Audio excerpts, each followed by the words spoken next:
How you doing, folks? I am Mark Dutram with another episode of BayView Views.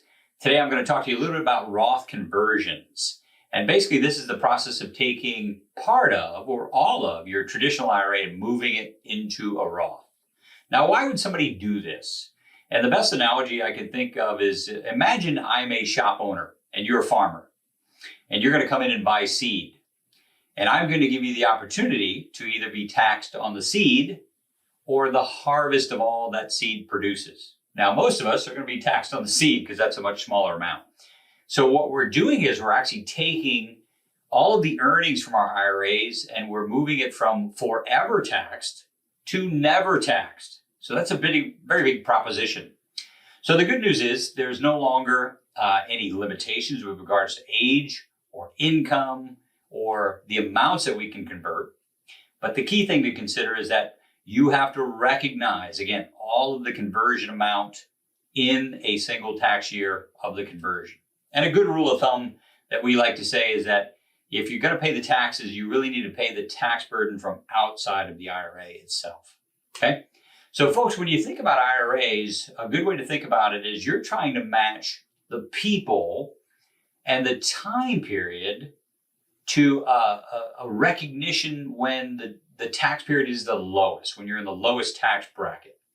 So when you think of it in terms like that, really then the top reasons that you would think about doing a Roth conversion is, number one, you expect the overall tax brackets or the tax rates to go up in the future, which is a very good probability.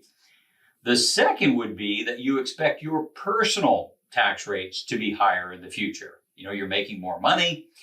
The third would be that you are, you expect your beneficiaries, when they receive the money, to be in a higher tax bracket than what you are.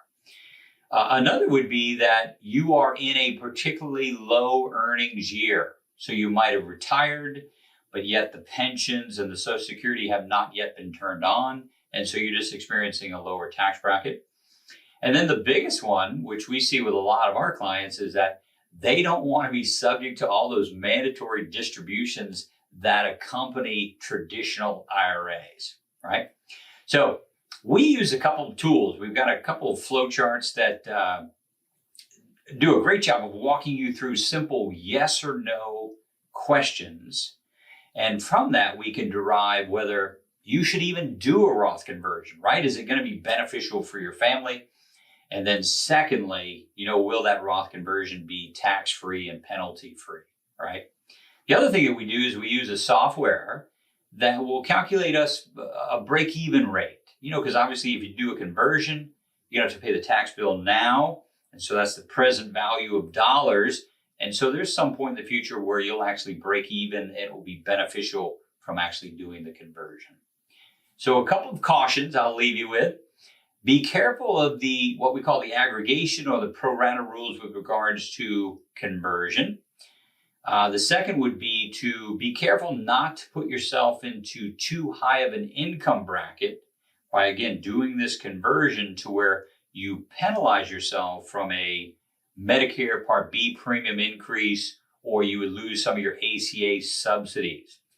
And then the third thing I would say is remember that the conversion dollars carry a separate 5-year holding period with regards to distributions being tax-free, right? So like any planning, we say that you have to make some assumptions and some projections into the future that may or may not come to pass. But again, good planning involves that. You have to do that. So good luck with your Roth conversions. If you have any questions or comments or need some assistance, give us a shout. We'll be able to help in any way that we can. Have a great day. Thanks for BayView Views.